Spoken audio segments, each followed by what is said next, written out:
বন্ধুরা, রামায়ণ শুধু একটি ধর্মীয় কাব্য নয়, এটি ভারতীয় সভ্যতার মেরুদণ্ড। কিন্তু এই মহাকাব্যের কিছু অধ্যায় আজও রহস্যে ঢাকা। এমন অধ্যায় যেগুলো মূল গল্পেই নেই বা ইচ্ছাকৃতভাবে চাপা দেওয়া হয়েছে। আজকের ভিডিওতে আমরা রামায়ণের 7টি লুকানো কাহিনী নিয়ে আলোচনা করব, যেগুলি শুধু রহস্যময় নয়, বরং এমন কিছু প্রশ্ন তোলে যার উত্তর আজও কেউ নিশ্চিতভাবে দিতে পারেননি।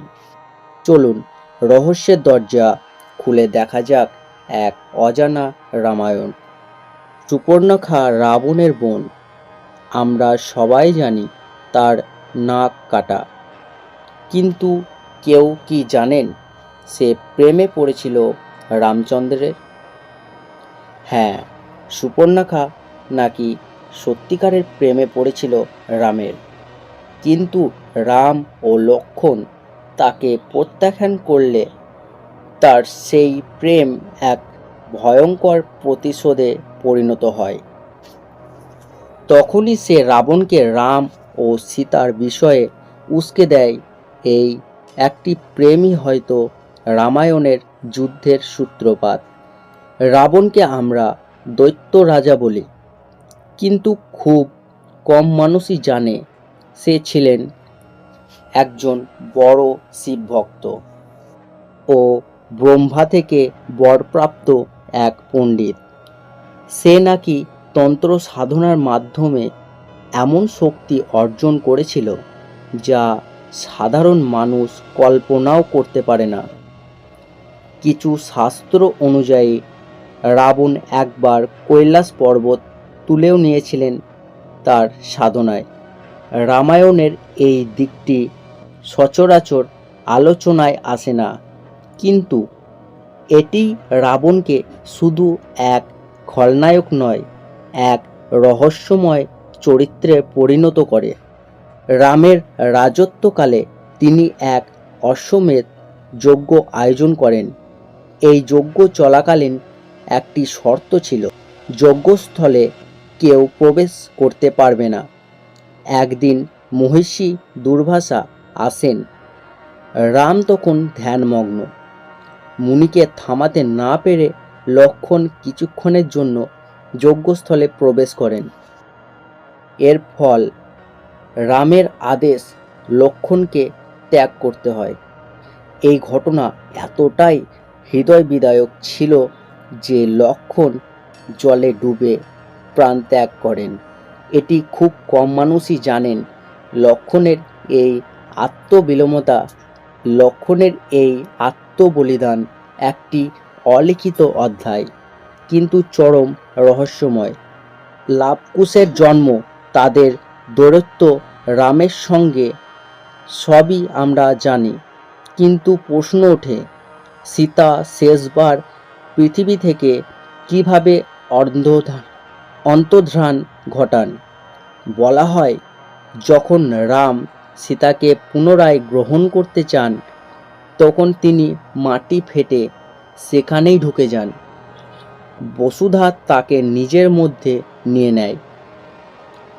কিন্তু কিছু পুরানো পুঁথি বলে সীতা আদৌ কি মাটির কোলে গিয়েছিলেন, নাকি তিনি নিজেই এক দেবী রূপে অন্তর্ধান করেছিলেন। কেউ কেউ বলেন এই ঘটনার পিছনে ছিল কোনো অজানা অলৌকিক শক্তি। হনুমান ছিলেন অমর। রামের মৃত্যুর পরও তিনি বেঁচে ছিলেন, কিন্তু কেন তিনি এরপর আর কোনো বৃহৎ যুদ্ধ বা ধর্মযুদ্ধের অংশ নেননি?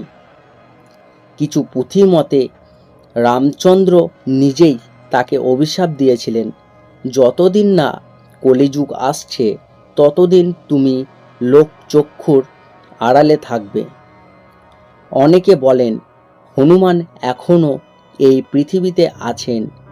তাকে দেখা যায় কিছু নির্জন গুহায়, কিছু সাধকের ধ্যানে। রাক্ষস হয়ে বিভীষণ কেন রামের সঙ্গে যোগ দিলেন? এই প্রশ্নের উত্তর বহুজন জানে না। কিছু শাস্ত্রের মতে বিভীষণ ছিলেন ঋষিদের পুণ্যজন্ম। তার চরিত্র তৈরি হয়েছিল রামচন্দ্রকে সাহায্য করার জন্য। কিন্তু রহস্য এখানে, রাবণের পতনের পর বিভীষণ কিভাবে লঙ্কার রাজা হলেন। কিছু কিংবদন্তি বলেন তিনি দক্ষিণ ভারতের এক গোপন স্থানে অমরত্ব নিয়ে সন্ন্যাসে চলে যান। রামের মৃত্যু কি শুধুই শরীরত্যাগ, নাকি অন্য কিছু? পুরাণ অনুসারে রামচন্দ্র সরযূ নদীর পাড়ে নিজের ইচ্ছায় দেহত্যাগ করেন, কিন্তু সেই মুহূর্তে ঘটেছিল এক অলৌকিক ঘটনা। নদীর মধ্য থেকে উঠে আসা এক আলোকময় পুরুষ, তিনি ছিলেন বিষ্ণুর মূল রূপ। রামচন্দ্র সেখানে আত্মবিলীন হন। কিছু শাস্ত্রে লেখা আছে সেই জায়গার আশেপাশে আজও অলৌকিক শব্দ শোনা যায়। বন্ধুরা, রামায়ণ শুধুই একটি ধর্মীয় মহাকাব্য নয়, এটি এক মহাজাগতিক কাহিনী। এর মধ্যে আছে ভক্তি, যুদ্ধ, প্রেম, বিশ্বাসঘাতকতা, অলৌকিকতার নিপুণ মিশ্রণ। আজকে যে 7টি গোপন রহস্য বললাম, তার কোনটি আপনাকে সবচেয়ে বিস্মিত করেছে? কমেন্টে জানান। আর যদি এরকম আরও লুকানো পুরাণের রহস্য জানতে চান, তাহলে অবশ্যই চ্যানেলটি সাবস্ক্রাইব করুন এবং বেল আইকন চাপুন। রহস্যের দরজা আবার খুলবে অন্য এক অলৌকিক অধ্যায়ে।